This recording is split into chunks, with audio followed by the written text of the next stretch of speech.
mon refuge. Jésus, mon refuge. Jésus, mon refuge.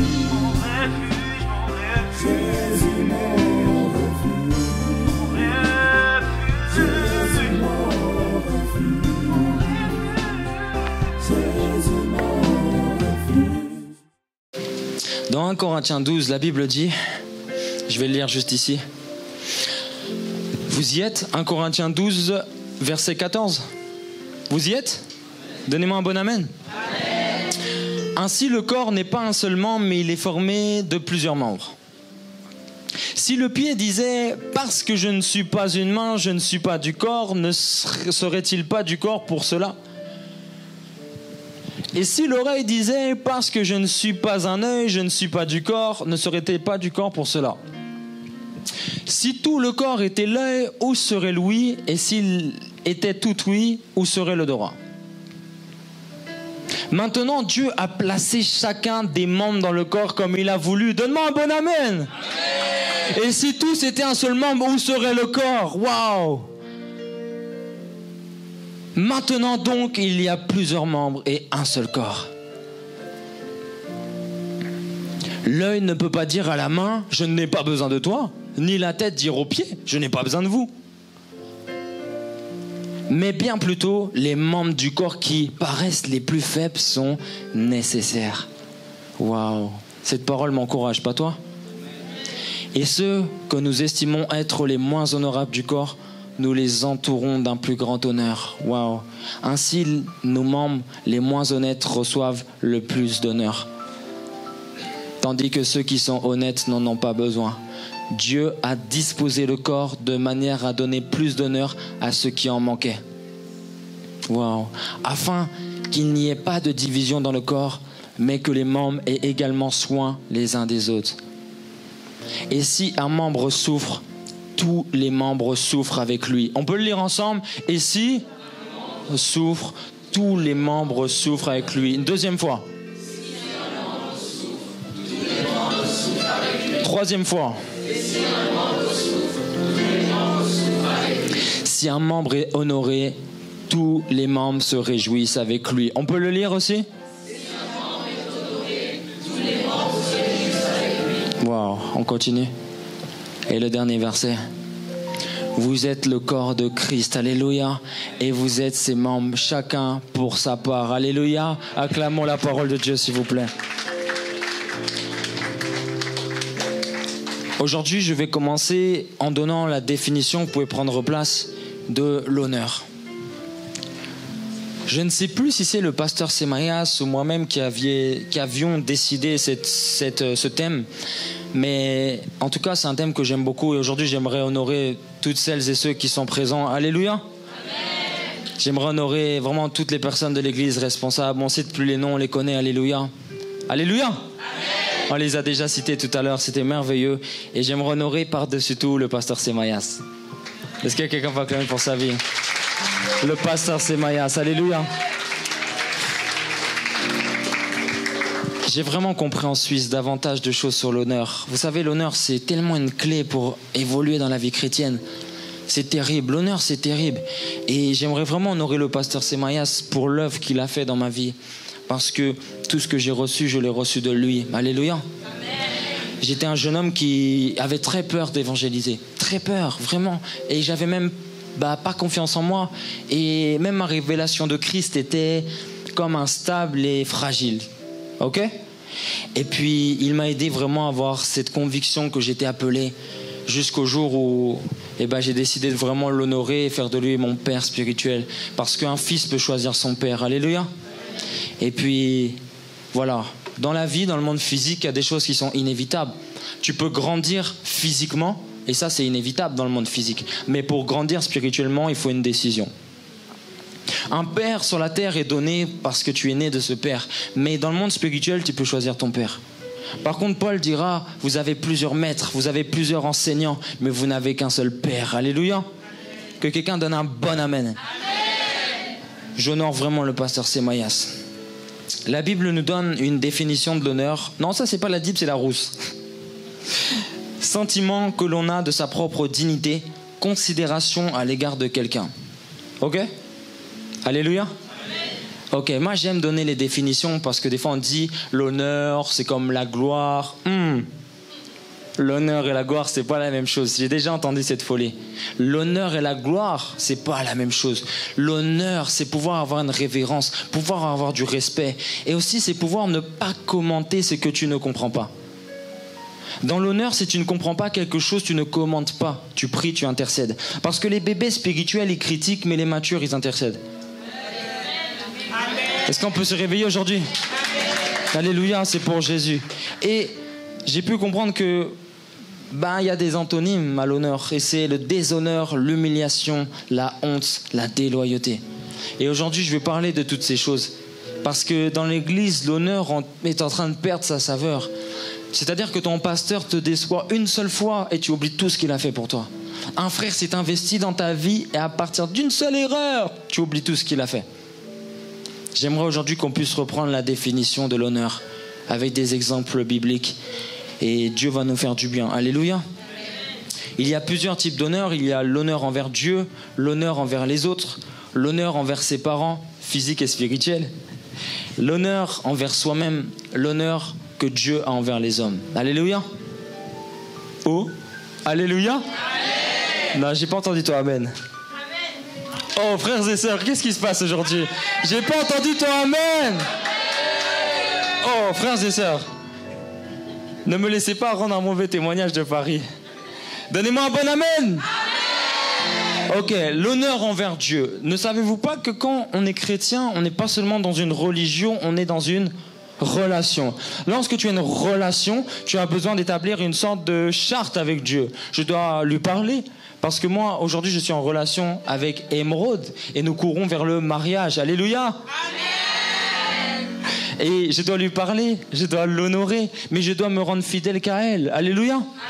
Parce que si notre femme m'approche et que je commence aussi à la prendre dans ma vie, je la déshonore. Et puis au final, je lui montre que je l'aime pas. Et le truc, c'est que quand le monde vient, tu oublies que tu es en relation avec Jésus et que ta vie doit être consacrée à Jésus. En fait, autrement dit, le monde, c'est quoi? C'est que tu as l'habitude d'aller à l'église. Ça va, tout va bien. Mais depuis quelque temps, tu trouves que ta photo de l'église est très importante. Ta photo de la tenue du samedi ou du dimanche est plus importante même que le culte. Le monde est en train de gagner ton cœur et tu es en train de commettre un adultère avec Jésus-Christ. La Bible nous dira dans Jacques 4, de 3 à 4, « Vous, chrétiens, vous demandez, mais vous ne recevez pas parce que vous demandez mal, dans le but de satisfaire vos passions. » Donne-moi un bon amen. Amen. Adultères que vous êtes, ne savez-vous pas que l'amour du monde est inimitié contre Dieu? Celui qui veut être ami du monde se rend ennemi de Dieu. Les amis, on doit aimer les païens, mais on ne doit pas aimer le monde. Et il y a une grosse différence. Parce que j'aime le pécheur, mais j'aime pas le péché. Et Jésus-Christ, lorsqu'il rentre dans la vie d'un homme, la première chose qu'il fait, c'est la nouvelle naissance. Alléluia. Amen. Il prend ton cœur qui est tourné vers le péché et il te donne un cœur qui est tourné vers lui. C'est pourquoi, quand tu nais de nouveau, il y a comme tes désirs qui sont plus portés vers Instagram, mais vers Insta Jésus. Tu as tendance à lire la Bible plus que WhatsApp. Et ça, c'est fort, parce que c'est l'œuvre du Saint-Esprit. Moi qui écoutais des musiques bizarres, c'est comme si j'avais plus goût pour ça. Et même ma petite sœur, j'ai été étonné il y a quelque temps. Elle me dit, écoute, j'écoute plus de musique du monde. Je dis, mais qui t'a enseigné ça? Elle me dit, voilà, c'est vrai que j'ai vu ta vidéo, mais je sais pas, j'ai plus envie. Et j'ai dit, waouh, Saint-Esprit, tu n'es pas limité. Tu n'es vraiment pas limité. Il y a des gens ici, ils n'arrivent pas à plaire à Dieu. Ils n'arrivent pas à avoir leur cœur qui se tourne vers Dieu. Il y en a ici? Vous pouvez faire ça? Qui ont des difficultés des fois? Ok, peut-être il faut arrêter de miser sur ses performances physiques et juste s'humilier et dire, Seigneur, je veux naître de nouveau, je ne veux plus être le même, car la Bible déclare, celui qui est en Christ est une nouvelle création. Père, j'ai montré jusqu'ici que j'étais encore dans le monde, je veux que tu me convertisses, je veux que tu changes mon cœur avec une opération sans cicatrice. Seigneur, je m'humilie face à toi, je reconnais, parce que beaucoup ne reconnaissent pas. Tu es orgueilleux, mais les gens te le disent et tu dis, ils te combattent, mais en vrai ils ne te combattent pas, c'est ce que tu es. Les gens ils te disent, tu es orgueilleux, tu dis, mais arrête de me combattre mon appel. Non, il combat pas ton appel, c'est la vérité. Et des fois, on se voit mieux avec les yeux des autres qu'avec ses propres yeux. Si une personne seulement te dit que tu es orgueilleuse, peut-être elle te combat. 2, 3, 4, 5, ton pasteur, des amis d'enfance. Commence à te poser les bonnes questions. Arrête de dire que le diable envoie des gens pour te persécuter. Parce que celui qui a fait cette prière, Père, je veux un nouveau cœur, je veux un nouveau caractère. Dieu va envoyer des gens insupportables autour de toi. C'est pour ça que les Juifs, en fait, on a une pensée judaïque. Les Juifs, ils disaient le Messie va arriver, alléluia. Ils le voyaient dans sa gloire, comme ils ont pu voir à Sodome et Gomorrhe. Ils voyaient le jugement de Dieu arriver, la gloire de Dieu. Et seulement un agneau. Mais ils n'ont pas compris.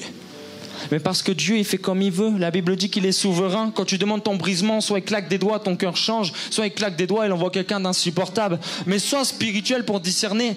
Depuis que tu pries pour ton cœur, il y a des gens qui ont changé. Bénis l'Éternel, c'est ton brisement. Je servais Dieu. Je suis parti au Maroc, c'était glorieux. Alléluia. 6 mois de conversion, déjà des délivrances. Déjà des gens changés. Alléluia. Amen. Alléluia. Amen. J'étais au Maroc, c'était merveilleux. Et là d'un coup, Dieu m'appelle à travailler à Starbucks. Mais quel brisement!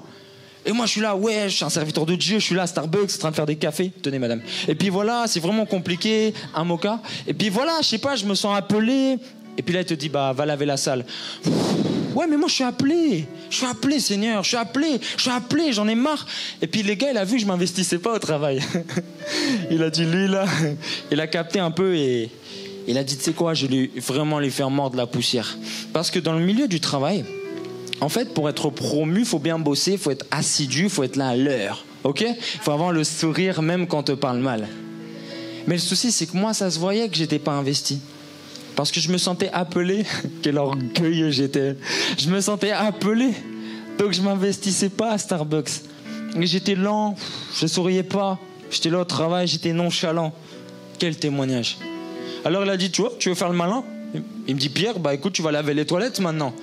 Et puis vous savez, à Starbucks, je travaillais à Opéra. Non, pas Opéra, c'était à Boulevard Haussmann, quelque chose comme ça, je sais plus. J'ai un peu oublié, je suis en esprit, mais pas en vérité. Alors, je travaillais là-bas, je sais même plus c'était où. Je suis né de nouveau depuis, donc je sais plus. Et du coup, qu'est-ce qui s'est passé? C'est que le gars, il me fait nettoyer les toilettes. Et à chaque fois, je rentre comme par hasard, il y a vraiment des dégâts. Quand je rentre, je me crois qu'on est chez Nutella. Vraiment, je me dis, waouh, mais quel brisement, les amis. Je me dis, mais c'est quoi ça? C'était horrible.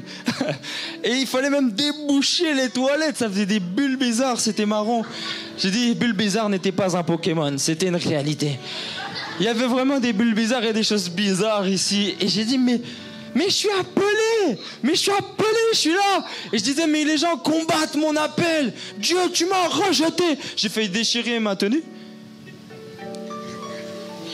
Et là, j'appelle une amie, elle me dit, Cospiel, c'est pas le caca que t'es en train d'essuyer, c'est ton orgueil.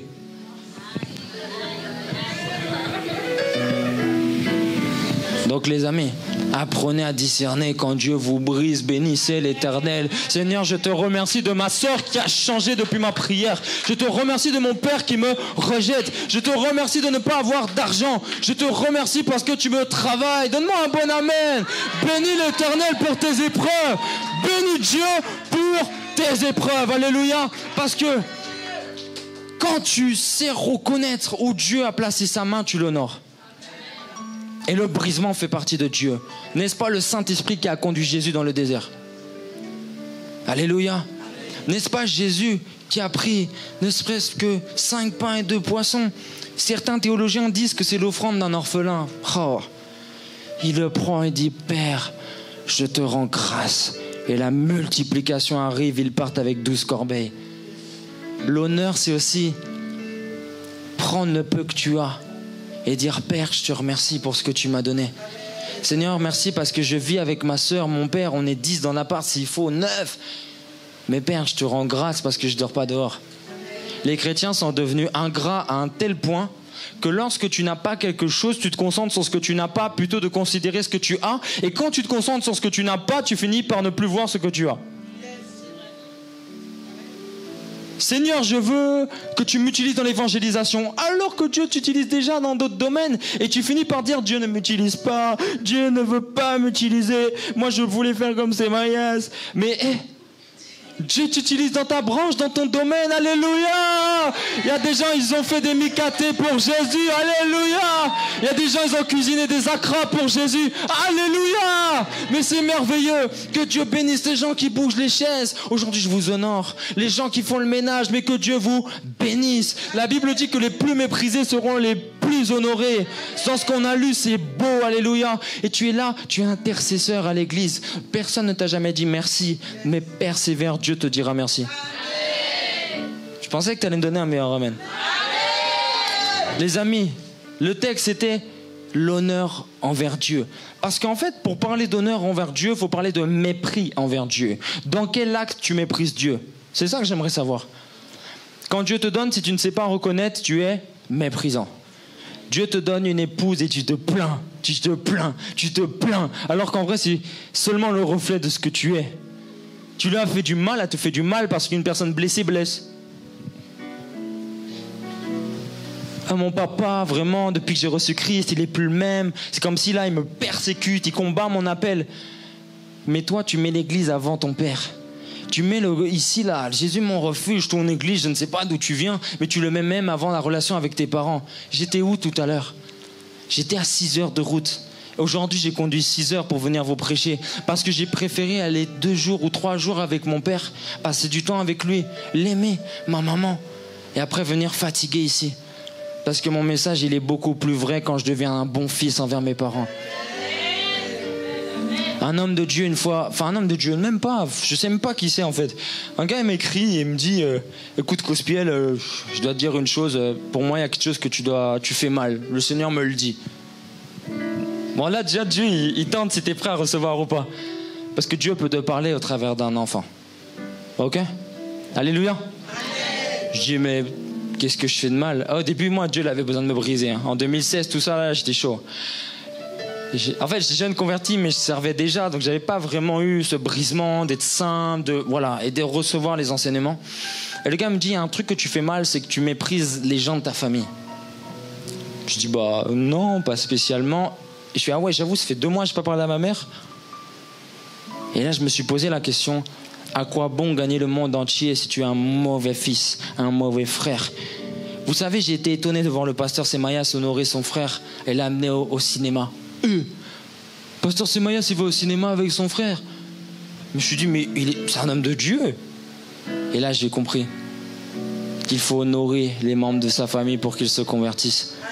Il faut savoir révéler leurs valeurs. Et eux ne seront pas touchés par des dieux mains dits, mais Dieu fait, Dieu est, Dieu démontre. Alléluia. Et ces gens-là, ils ont besoin de ton amour, pas de tes versets. Les versets, c'est la lettre. Et la Bible dit que la lettre tue. Tu sais quoi, la Bible, elle n'a jamais sauvé personne en tant que lettre. Elle a sauvé quelqu'un en tant que révélation, en tant que personne. Alléluia. La Bible dit pas qu'un livre est tombé du ciel comme le Coran, mais la Bible dit qu'une personne s'est faite chair. Et c'était la parole. La parole faite chair, la parole agissante. Alléluia. La Bible n'est pas un livre, la Bible est une vie et une personne. Je prie au nom de Jésus que tu comprennes que tu n'as pas besoin de connaître la Bible par cœur, mais tu as besoin d'avoir le cœur de la Bible. Il y a une différence entre connaître par cœur et être le cœur de la Bible, c'est différent. Beaucoup même de jeunes serviteurs marchent avec des gardes du corps alors qu'ils ont plutôt besoin de gardes du corps. De gardes du cœur, pardon. Des gens qui marchent avec du garde du corps et qui n'ont pas de garde du cœur. Des chrétiens qui sont là, ils ont plus peur de leur souffrance physique plutôt que leur souffrance éternelle. Des gens qui sont là plus concentrés sur leur tenue plutôt que sur leur cœur. Mais tu méprises Dieu. Et tu sais quoi? Moi, j'aurais vraiment de la peine d'être le PDG d'IKEA, d'envoyer un ambassadeur et qu'il fasse honte à mon entreprise. Moi, je le vire au nom de Jésus. Je le vire. C'était symbolique, je ne l'aurais pas fait. Mais je le vire. Je dis, mon gars, tu m'as gâché. Tu m'as gâché l'image de l'entreprise. Ikea, maintenant, les gens vont dire que c'est des orgueilleux, c'est des gens qui méprisent. Mais Jésus-Christ, que va-t-il faire des gens qui n'ont pas d'amour et qui ne sont pas restaurés? Va-t-il les honorer? Va-t-il les couronner de gloire? Parce que la Bible dit, tu seras couronné. Tu peux dire Amen. Mais les amis, Marc 8, 38... quiconque aura honte de moi et de mes paroles au milieu de cette génération adultère et pécheresse, le Fils de l'homme aura aussi honte de lui quand il viendra dans sa gloire de son Père avec les saints anges. Si tu as honte d'être chrétien et d'avoir plus d'amour, de peur qu'on t'insulte, de peur qu'on te fasse du mal, Jésus-Christ, le Dieu des dieux, le roi des rois, aura honte de toi. Des fois, on est là et on veut plus honorer les hommes qu'honorer Dieu. Mais Paul dira, si je plais encore aux hommes, suis-je encore serviteur de Christ? Si seulement j'annonce, on va me combattre. Si seulement je dis que je suis chrétien, on va mal me regarder. Mais moi, je préfère que les hommes me regardent mal, mais que Jésus me regarde comme un père qui m'aime. Les amis, Jésus est terrible. Jésus n'est pas un Dieu bonbon au chocolat. Non, les amis, beaucoup sont chrétiens et iront en enfer. Être chrétien, je dirais même, et ça va choquer, être chrétien n'a jamais sauvé personne. Combien se disent chrétiens et couchent et n'honorent pas Dieu dans leur comportement? Les amis, si le monde t'a gagné, repens-toi aujourd'hui, car sinon tu périras en enfer tout de même. La Bible déclare que Jésus a même retranché les Juifs et il ne va pas te retrancher toi parce que tu dis Dieu me comprend. Mais si Dieu n'a pas compris les Juifs, il va te comprendre toi. Dieu n'a pas compris les fils de la promesse et il va te comprendre toi dans le péché. Parce que tu dis Dieu me comprend, tu sais c'est par faiblesse que je pêche. La Bible déclare que ceux qui mentent ont pour père le diable, car le diable est le père du mensonge. Et toi tu dis que dans ton péché Dieu te comprend, mais tu lui montres juste que tu ne lui appartiens pas. Un gars a dit sous l'onction, quand tu sors de cette salle, il a dit comme ça, il s'est levé, c'était fort. Ainsi parle l'Éternel, il prophétisait en Suisse. Il a dit quand vous sortez de la salle, choisissez d'être chaud ou froid. Cette parole, elle m'a brisé. Même moi, je me suis dit, mais Seigneur, je me suis remis en question. J'ai dit, est-ce que je suis encore dans le match, Seigneur? Est-ce que je suis encore dans la course comme Paul?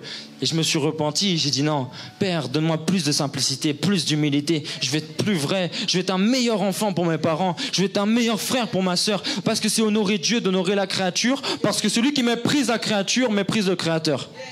Je prie que ton patron, tu puisses commencer à le sourire. Les amis, ne dormez pas devant ce message, parce que ce message va vous sauver. Amen. Ne laissez pas le diable vous clouer à votre chaise, alléluia. Mais laissez Jésus vous clouer à la croix. Donnez-moi un amen vitaminé. Amen. Dans l'honneur envers les autres, il y a aussi quelque chose d'important. La Bible nous dit dans 1 Pierre 2,17, honorez tout le monde, aimez les frères, craignez Dieu, honorez le roi. 1 Timothée 5,8, si quelqu'un n'a pas soin des siens et principalement ceux de sa famille, waouh, il a renié la foi et est pire qu'un incrédule. Tu peux être un bon prédicateur, un bon évangéliste, à faire des missions à gogo, avoir 100K sur Insta, je m'inclus dedans, et vraiment louper le salut. Tu sais, moi à chaque fois je suis conduit à prêcher, je dis Seigneur, j'ai pas envie de prêcher l'élévation. J'ai envie de prêcher la croix. J'ai envie qu'ils donnent envie à Jésus, parce que j'en ai marre de voir des chrétiens impudiques, des chrétiens qui critiquent, des chrétiens Twitter. Non, je vous dis Twitter, non, je vous dis c'est chaud. Il suffit de taper des noms sur Twitter d'hommes de Dieu. Moi, je vous dis que je sais que c'est vous. Je sais que c'est vous, c'est votre corps, c'est vous. Et aidez-les. Parce que je vous dis, c'est grave. Parce que quand on voit tel scandale de personnes qui est tombée, la Bible dit quand quelqu'un souffre, on souffre avec lui. Quand quelqu'un est honoré, on est honoré avec lui. Mais c'est terrible de voir les chrétiens qui jettent la première pierre, alors que toi-même, tu es un impudique et tu critiques les gens qui sont impudiques. Tu critiques les gens qui critiquent alors que tu le critiques en le critiquant. Et toi, quel aveuglement! Tu dis non mais cette personne elle critique, je l'ai vue sur internet, mais toi-même tu la critiques en la critiquant, donc tu te révèles pire que lui parce que toi tu as été prévenu. Non, les amis. Ceux qui disent pas amen, ils sont vexés. L'honneur envers les autres, c'est arrêter de critiquer. Vous savez, en lingala, on dit songi. C'est cet esprit qui te dit, sérieux, elle a fait ça? Attends, dis-moi en plus. Non, mon ami. Comme disait le pasteur Semaya, tu dis, non, mais c'est pour prier, mais dis-moi. Non, mais c'est pour prier, mais dis-moi. Hypocrite, la Bible déclare les hypocrites n'hériteront pas du royaume des cieux. Aujourd'hui, je ne suis pas venu te condamner, je suis venu te relever. Mais c'est pour ça que ça te fait mal, c'est ta chair. Ton esprit, il aime bien et il dit amen. Ton esprit, il dit amen, avance. Ta chair a dit, mais il est qui lui? Pourquoi il me fait ça lui? Est-ce qu'il est mieux que moi lui d'ailleurs? Non, dis à ta chair, tais-toi, dis-le. Satan cesse de me souffler à l'oreille. Alléluia. La Bible déclare que l'esprit est bien disposé, mais la chair est faible. La chair, c'est une nature. Les gens confondent le corps et la chair, mais la chair, c'est une nature pécheresse, une nature qui te dit, mais ce gars-là, il est sérieux là à me reprendre comme ça? Non, l'esprit dit amen. Il dit donne encore, envoie, avance, je veux aller plus profondément. Humilie-moi pour que toi, tu sois honoré, Seigneur. Alléluia.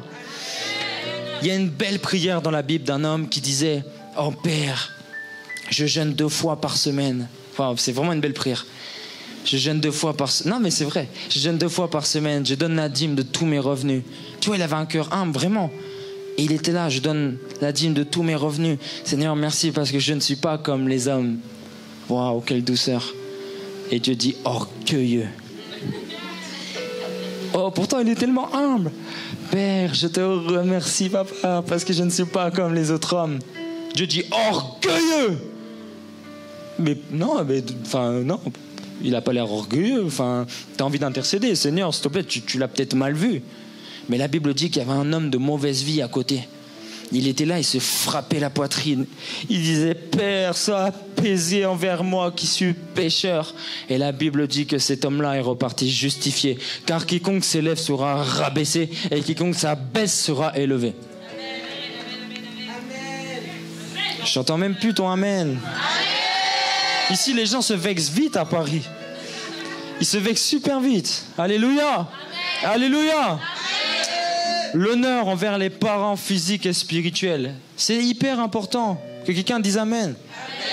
Exode 20, 12. Honore ton père et ta mère afin que tes jours se prolongent dans le pays que l'Éternel Dieu te donne. Ok. La promesse, comme dit le pasteur Semayas, moi je le cite beaucoup pour l'honorer, que quelqu'un dise amen. Il dit que c'est une des premières recommandations de Dieu qui est associée à une promesse. Alléluia. C'est-à-dire que Dieu des fois dit, tu ne tueras point. Tu es là, mais pourquoi Seigneur? Non, tu ne tueras point. Mais honore ton père, ta mère, et là il y a une promesse. Alléluia. Quelqu'un dise une promesse. Et je vivrai longtemps. Waouh. Alors nous, on est charnel, on se dit, bon, je vais vivre jusqu'à 90 ans si j'honore mon père et ma mère. Mais moi, j'ai remarqué quelque chose de plus pertinent que l'âge physique, c'est l'âge spirituel. De voir les gens qui commencent dans le ministère à 20 ans, à 25 ans, tu vois un esprit d'égarement, 30 ans, il meurt. 30 ans, il ne sert plus Dieu. Les amis, des gens comme William Branham, utilisé par Dieu, prophète de l'Éternel, avec un vrai mandat de Jésus-Christ. Alléluia. Il prophétisait, faisait des miracles. Mais les gens disent de lui qu'il était un peu solo, un peu électron libre, un peu dans sa bulle. Genre pas d'enseignant, pas de père, pas de gens qui le reprennent, pas de gens qui disent tu es en train de t'égarer. Donc le gars il se dit écoute, je vais commencer à enseigner. Et puis moi je pense même que Ève a couché avec le serpent. Et puis ils ont eu un enfant, et ça a été la perdition, tout ça. Et il a commencé à enseigner des hérésies, des trucs de fou, parce qu'il n'avait pas d'encadrement.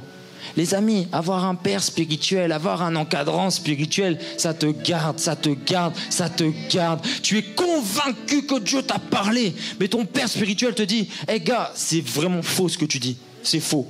Mais non, mais j'ai la conviction, pasteur, je sens que Dieu m'a parlé. Il dira c'est faux. Et il te démontrera avec amour.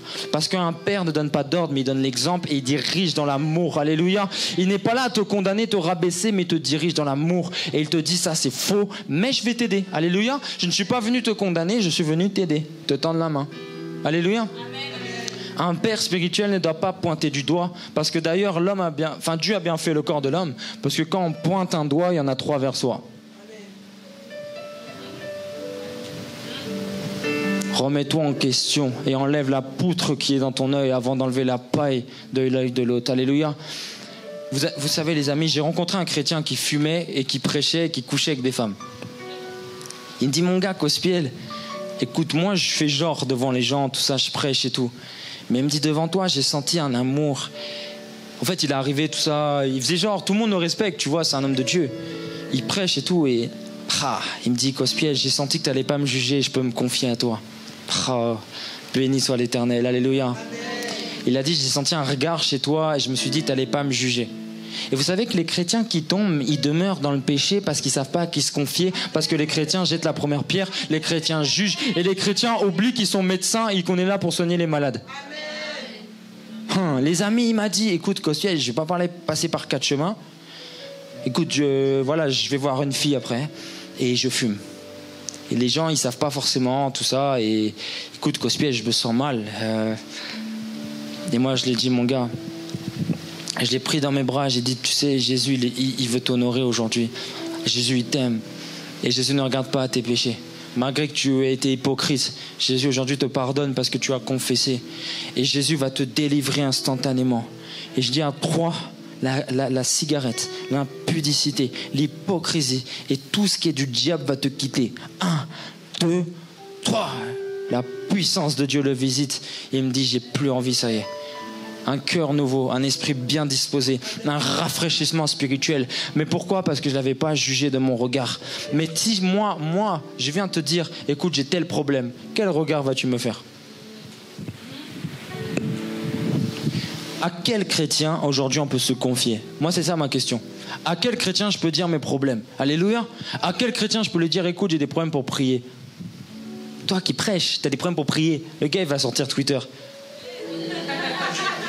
Vous savez, l'évangéliste m'a dit qu'il avait des soucis dans la prière. Mais moi, j'ai connu un temps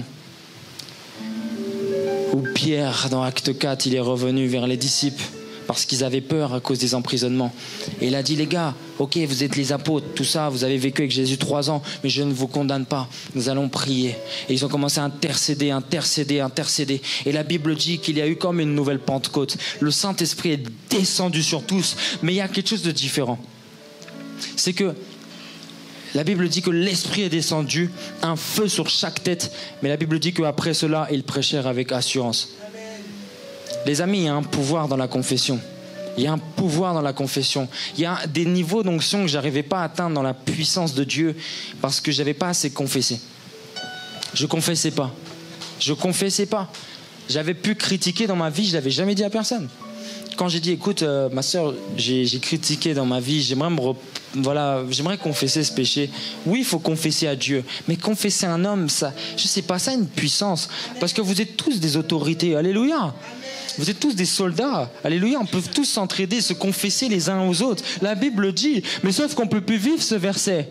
On ne peut plus le vivre. Parce que la Bible dit, confessez vos péchés aux uns les autres, pardonnez-vous les uns aux autres. Alléluia, dans l'unité, dans un corps, dans l'amour. Mais aujourd'hui, l'Église, c'est comme si c'était la pire race, la pire religion. Surtout les églises évangéliques. Mais c'est le pire. T'es chez des musulmans, il dit, ah mon frère, il te prend dans ses bras. Tu vas chez les chrétiens évangéliques, on est là, tu sens qu'il est jaloux. Les amis, si on veut gagner le monde, il ne faut pas qu'on soit les pires. Hein. Faut qu'on soit les meilleurs. Que souhaites-tu de plus entre l'onction et un nouveau cœur? C'est ça ma question.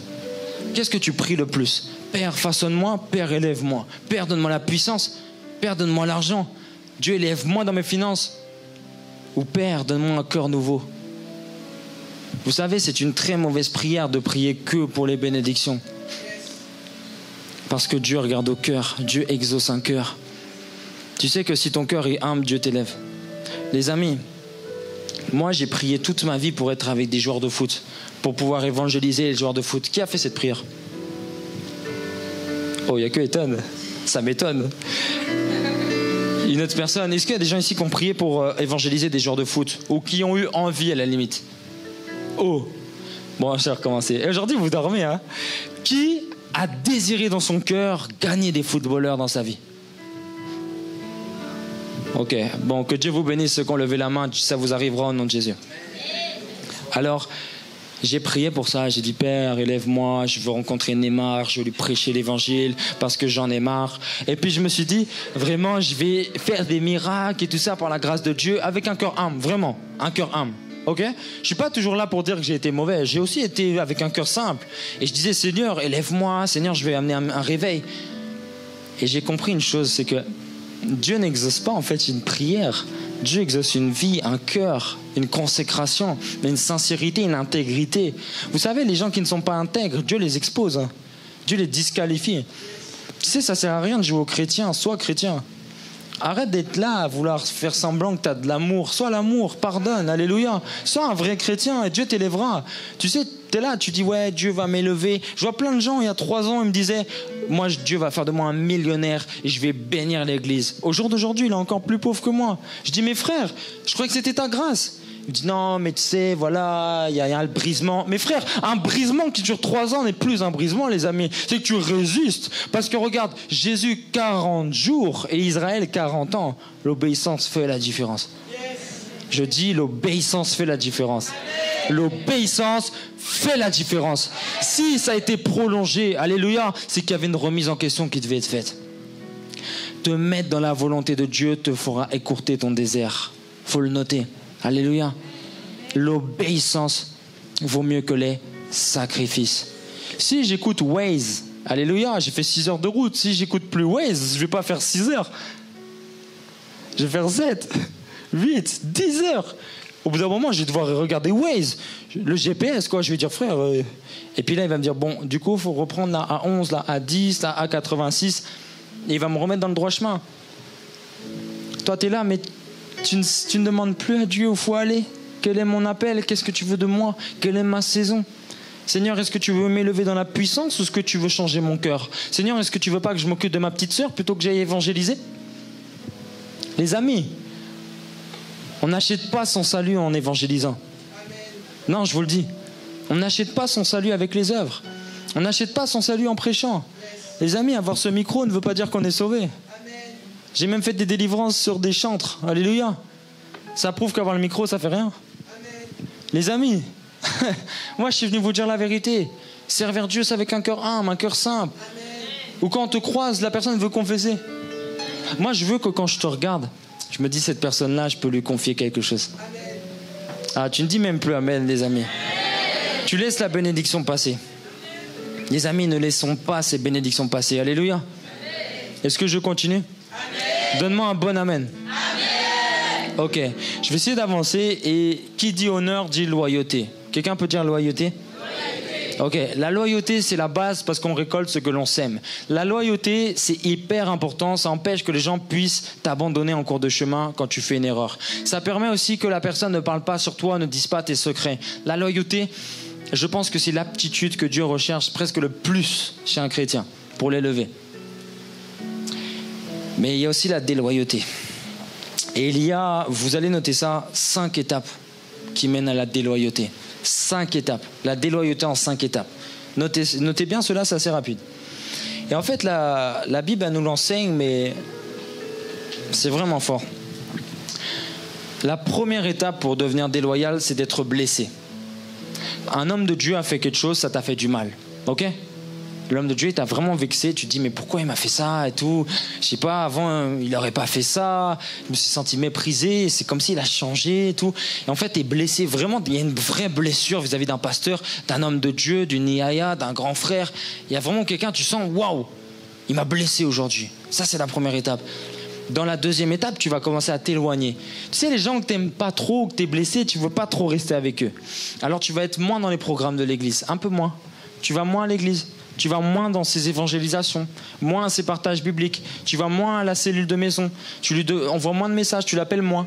La deuxième étape, c'est l'éloignement. La première, c'est la blessure. La deuxième, c'est l'éloignement. La troisième, c'est l'observation. Vu que tu t'es éloigné, tu commences à observer ce qu'il fait. Avant, tu étais toujours dedans, donc tu voyais pas tout ça. Mais maintenant, tu observes.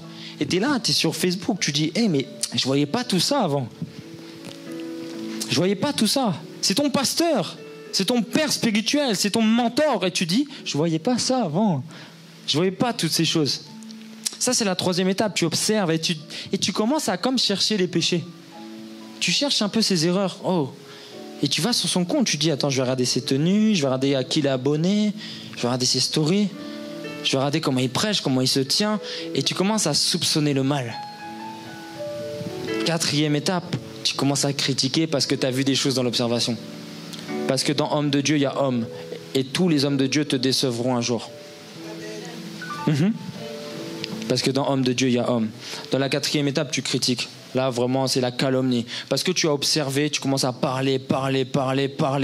Et tu critiques l'homme de Dieu. Et tu te condamnes et tu iras en enfer pour ce genre de choses. Je te le dis. Et dans la cinquième étape, tu fais de la politique.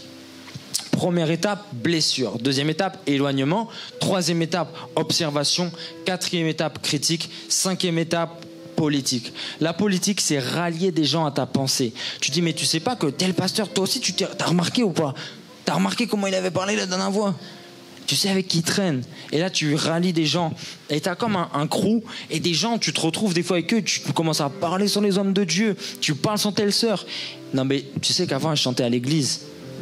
Tu sais, tu parles comme ça. Et maintenant, elle a un copain. À ce qui paraît, elle s'est fait un tatouage. Tu sais qu'elle s'est percée.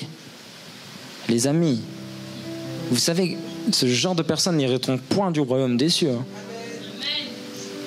Les gens qui critiquent n'hériteront point du royaume des cieux. Et là, on parle de l'honneur aujourd'hui.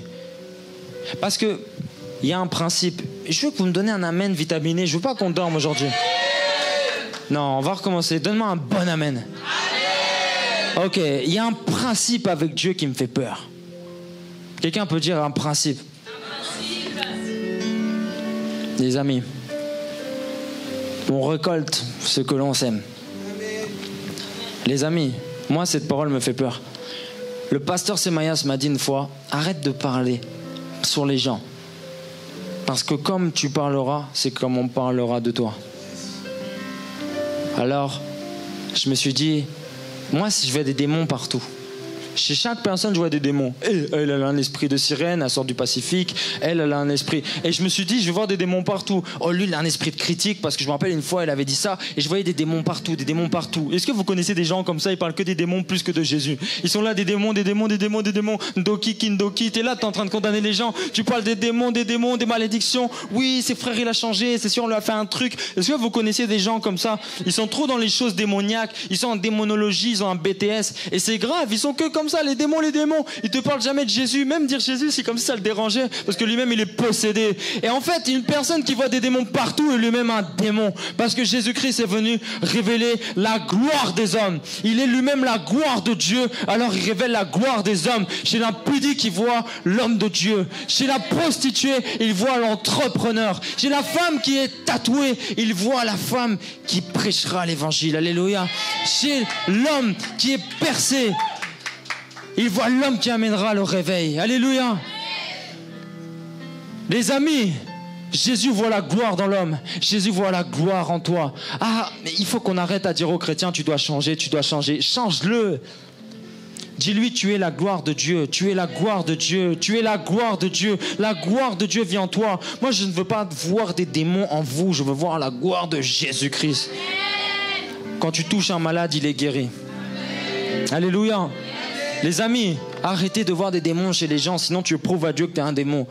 Tu prouves à Dieu parce qu'on ne voit que ce que l'on est. Moi, les amis, quand j'ai commencé à voir comme Dieu, je me suis dit, l'homme qui coupe l'oreille, l'homme qui dit ne va pas à la croix, l'homme qui s'enfonce dans l'eau, l'homme qui est là, il est là tout le temps à douter. Je me dis, lui, il gagnera 5000 âmes dans Actes des Apôtres. Ah, les amis, Jésus ne voyait pas le pécheur chez Pierre, l'homme qui allait le renier 3 fois. Mais il voyait l'homme qui gagnerait 5000 âmes. Il voyait la gloire dans le péché. Mais la Bible dit là où le péché abonde, la grâce... Parce que le péché est un cri aux yeux de Dieu. Paul, les amis, on avait tellement peur de lui que personne n'a osé l'évangéliser. C'est Dieu lui-même qui s'est révélé. Et moi, les amis, je ne vais pas évangéliser Paul. Hein. Déjà, il s'appelait Saul de Tarse. Saul de Tarse. Les amis, moi, je connais quelqu'un qui s'appelle Saul de Tarse. Moi, j'ai déjà un peu peur. Et je me dis, le gars, je ne l'approche pas. La Bible dit dans Actes qu'il a prouvé la mort d'Étienne. Oh, c'est un meurtrier. Le gars était dangereux, hein. Paul, il avait toute la politique qui était avec lui, les pharisiens, les sadducéens, tout ce que tu veux. Ils étaient avec Paul. Je vous dis, tu t'attaques à Paul, tu t'attaques à une nation. Hein. Paul, c'était un gars sûr. Hein. Les gens ne s'approchaient pas de Paul, les amis. Paul, Jésus-Christ lui-même le convertit. Jésus-Christ lui-même se révèle à lui. Et il lui dit, va voir Ananias. Mais je lui ai déjà parlé, t'inquiète. Quand il va t'imposer les mains, eh ben, tu seras totalement guéri. Paul recouvre la vue. Il n'est plus le même. Mais les gens, ils se disent, nous on le connaît, Saul de Tarse. Hein. Qu'il soit chrétien ou pas, moi je l'approche pas, il va me faire du mal. Les gens avaient peur de Saul. Et la Bible allait jusqu'à dire qu'Ananias introduisait Paul tellement qu'on avait peur de lui. Écoutez, il est plus comme avant. Il est plus comme avant. Ne partez pas, ne partez pas. Il est plus comme avant. Paul n'est plus comme avant. Mais non, mais reviens. Les gens partaient, mais il va rien vous faire. Non, Paul, n'est plus Saul de Tarse. Saul de Tarse est enterré. Alléluia. Saul de Tarse n'est plus ici.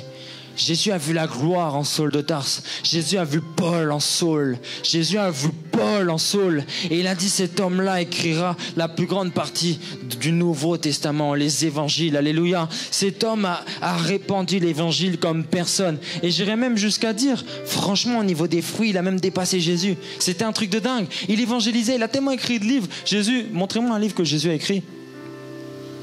Les amis, l'évangile de Jésus.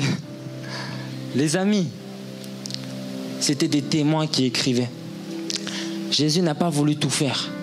Jésus s'est pas dit, je vais convertir les gens comme ça. Il a dit, je vais utiliser ma création. Je vais t'utiliser. Tu dis, mais Seigneur, touche ma famille, touche ma famille, touche ma famille. Dieu dit, non, je veux que toi, tu le fasses.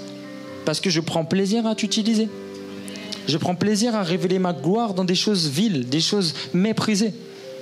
Les gens qui sont méprisés, vous êtes méga mandatés.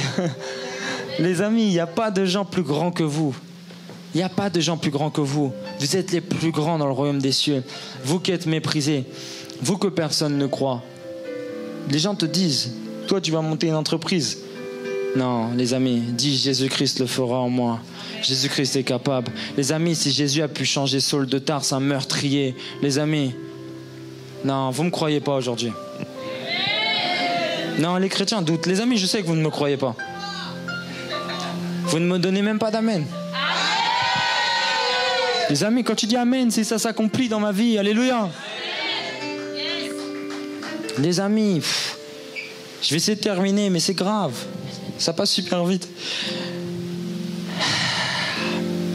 Quand je dis l'honneur envers soi-même également, c'est aime-toi d'abord avant d'aimer les autres, ok? Les gens qui ne savent pas donner d'amour n'en ont pas. Apprends-toi à t'aimer, tu es une belle créature. Tu es belle, tu es merveilleuse, tu es une femme de valeur, tu es un homme de valeur. Moi je te le dis, tu as besoin de l'entendre. Tu es une personne bien, tu as réussi ta vie. Parce que tu as Jésus. Et je bâcle un peu la fin du message pour terminer. Pourquoi on doit avoir de l'honneur? Parce que la Bible nous dit dans Genèse 27, 31, l'Éternel vit que Léa n'était pas aimée. Et il la rendit féconde, tandis que Rachel était stérile. Dieu est venu pour honorer les gens qui n'étaient pas aimés, les gens méprisés. Léa n'était pas aimée de son mari, alors Dieu l'a rendue féconde. Les amis, si tu n'es pas honoré des hommes, tu saches que tu es honoré de Dieu. Dieu t'honore aujourd'hui. Et c'est pas mes discours convaincants, c'est la simplicité, l'amour. J'étais là, je disais, les gars, ils me disent, ouais, t'as 115K sur Insta. Je dis, non, mon gars, s'il te plaît, me parle pas de ça. Moi, je viens te parler de Jésus. Ça m'intéresse pas. J'ai même pas dit merci quand j'ai passé 100 000 abonnés parce que c'est pas pour moi, je peux pas dire merci, c'est Jésus qui t'a dit merci.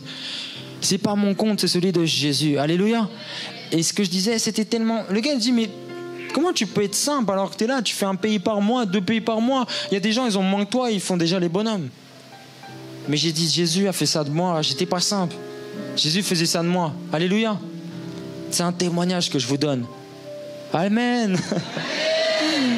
C'était beau. Amen. Quelqu'un m'a dit une fois, je n'entends pas ce que tu dis, car ce que tu es parle beaucoup plus fort. Ta vie prêche beaucoup plus. Les gars, ils sont costauds. Ils ont de l'argent comme personne. Mais ils écoutent un pauvre type comme moi. Parce que Jésus-Christ vit en moi. Alléluia. Alors si tu dis, moi je vaux rien, sache que celui qui vit en toi, il vaut beaucoup de choses. À l'époque, je pensais que je ne valais pas un clou. Mais j'ai réalisé que j'en valais 3, ceux de Jésus-Christ. Alléluia, je pensais que tu allais donner un meilleur amen. Jésus-Christ est puissant et il va t'élever aujourd'hui. Il va changer ta vie. Il va te mandater. Il va faire de toi une prédicatrice et un prédicateur. Et tu seras auprès des plus grands, auprès des plus grands. Et tu leur prêcheras. Et ils se mettront à genoux. Et ils diront certainement cet homme disait vrai. Alléluia. Les amis, les riches viendront à Jésus. Mais il y a des offrandes qu'il faut savoir refuser. Il y a de l'argent qu'il faut savoir refuser, les amis, quand on t'en donne. Vous savez, il y a beaucoup de gens, je discerne, moi je refuse des offrandes. Les amis, il y a des gens, il faut refuser pour qu'ils se convertissent. Dieu pourvoira, Dieu est grand. Je sais que Dieu est grand, alléluia. J'ai toujours refusé. Il y a des gens, je refuse qu'ils s'aiment parce que je veux qu'ils se convertissent. Il y a des chrétiens, il faut même refuser parce que tu sais qu'il a rien. Les amis, il y a des fois, moi je dis arrête avec ça, arrête. Tu es là, tu donnes des pièces de 2 euros. Je dis garde ton argent. On va prier que tu puisses donner plus. Amen. Parce que si elle peut donner plus, c'est qu'elle a plus. Alléluia. Les amis, ne dormez pas, c'est ma prière. Et la Bible dira dans Psaume 25, je termine. Excusez-moi, j'ai la chemise qui est un peu serrée. Émeraude me rend heureux, j'ai pris du poids. Psaume 25, 3. Aucun de ceux qui espèrent en toi ne sera couvert de honte. Mais la honte est pour ceux qui sont infidèles et sans raison. Psaume 15, 4. Il regarde avec dédain celui qui est méprisable, mais il honore ceux qui craignent l'Éternel. Alléluia. Aujourd'hui, j'aimerais vraiment terminer mon message, les amis, dans la simplicité et de vous dire, si tu reconnais que tu as été méprisant envers une âme, vraiment une personne, où tu t'es dit vraiment, moi je ne vais pas me déplacer pour elle. Jésus s'est déplacé pour le possédé de Gadara. Une personne. Parce que nous les chrétiens, on ne voit pas comme Dieu voit. Les occultistes voient des fois comme Dieu voit. Ben oui. Parce que lorsqu'un occultiste attaque une famille, il sait qu'en attaquant quelqu'un, il attaque une famille. Il le sait. Il dit, si je maudis cette personne, toute sa famille sera maudite. Mais toi, quand tu es évangéliste, tu ne vois pas que quand tu gagnes une personne, tu gagnes une famille. Jésus, lorsqu'il voyait le possédé de Gadara, il savait que derrière, il y avait la décapole. Le gars, il s'est déplacé pour une personne parce qu'il savait qu'il était le Billy Graham de l'époque. Il savait que ce gars allait prêcher dans 10 villes.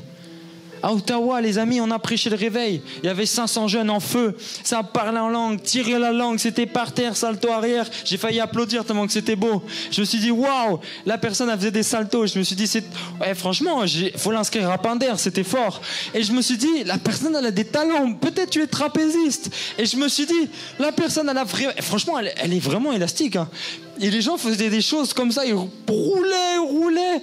J'ai dit, mais ils ont déjà serpillé la salle, acclamé le Seigneur. C'était trop fort. Mais il n'y en a qu'une qui a été changée. Dans la simplicité. Elle m'a dit, Cospiel, prie pour moi. J'ai dit, ok, je prie. Et cette personne, jusqu'à aujourd'hui, elle est en train d'amener un réveil à Ottawa, les amis. J'ai jamais vu ça. Jamais vu ça. Les amis, qui a vu sa page? J'ai fait un live avec elle. Waouh. Cette petite, elle est... Dieu, oh my God. Elle a déjà un aveugle de guéri, les amis. Parce que les derniers seront les premiers. Ne complexez jamais devant un homme de Dieu. Dieu, il est en train d'utiliser puissamment et elle a 17 ans. Et elle est une femme. Elle est une femme. Et elle a 17 ans. Et elle n'a pas les évangiles ancrés comme ça, elle connaît tout par cœur, la théologie, le contexte biblique, l'eschatologie, mais elle a Jésus. Elle a Jésus. Alléluia. Amen. Si tu te réjouis, tu prends part à la bénédiction. Non, cette fille me choque. Cette fille me choque. Les amis, Dieu, il utilise la personne. Franchement, j'avais pas misé sur elle. J'avais misé sur un autre. J'ai dit, lui là, il est chaud. Il est chaud, il était là, il priait. C'était des litres, c'est limite, on pouvait récupérer l'eau. On aurait pu faire une bouteille Evian. C'était chaud. Le gars, il transpirait. Je dis non, lui, Dieu va le mandater pour le réveil. Mais Dieu voyait une personne qui disait, Père, je vais pas crier comme... Tu vois mon cœur, tu vois ma sincérité. Je veux que tu m'utilises, Seigneur. Et je ferai tout pour ta gloire. Seigneur, je suis même prêt à être à temps plein à 17 ans et d'être rejeté par ma famille. Dieu, il entendait cette prière d'une personne simple qui disait pas, Seigneur, regarde comme je jeûne, regarde comme je prophétise. Mais cette personne qui était humble de cœur, Dieu l'a élevée puissamment. J'avais pas misé sur elle, mais cette femme est incroyable. Alléluia.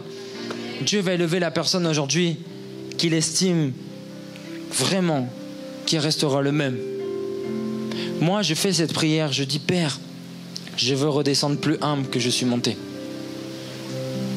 À quoi bon prêcher si on croit dans l'orgueil? On croit, les amis, les jeunes serviteurs, je leur parle, je leur dis, les amis, plus de simplicité, plus de simplicité. Je nous parle à nous, je me parle à moi. Revenons à la simplicité. Jésus mangeait avec les gens, nous on est là. Les amis, il faut donner du temps aux gens. Amen. Alléluia. Amen. Donnons de l'amour, du temps, revenons dans la simplicité de Jésus. Amen. Et j'espère que cette prédication t'a édifié. La Bible dit dans la lettre aux Romains, au chapitre 10, verset 9, que si tu reconnais publiquement que Jésus est le Seigneur et que Dieu l'a ressuscité d'entre les morts, alors tu seras sauvé. Je t'invite à faire cette prière avec moi afin de recevoir la vie éternelle. Là où tu es, tu peux fermer tes yeux et dire « Seigneur Jésus-Christ, je t'ouvre mon cœur. Je reconnais mon péché devant toi. Je te remercie d'avoir porté, Seigneur, toutes mes fautes à la croix et de m'avoir offert la vie éternelle. Je crois que tu es le Fils de Dieu, que tu es mon Seigneur et mon Sauveur. Je reçois ton Saint-Esprit aujourd'hui. Je pardonne toutes les personnes qui m'ont fait du mal dans ma vie, Seigneur. Et j'accepte ton amour au nom de Jésus. Amen. Je peux également venir le lundi et jeudi à 19h30 à notre église Jésus mon refuge, ou bien les cultes au samedi à 18h. À Paris, 76 rue Pierre Soulier, 75 020 métro Porte des Lilas. Que Dieu te bénisse.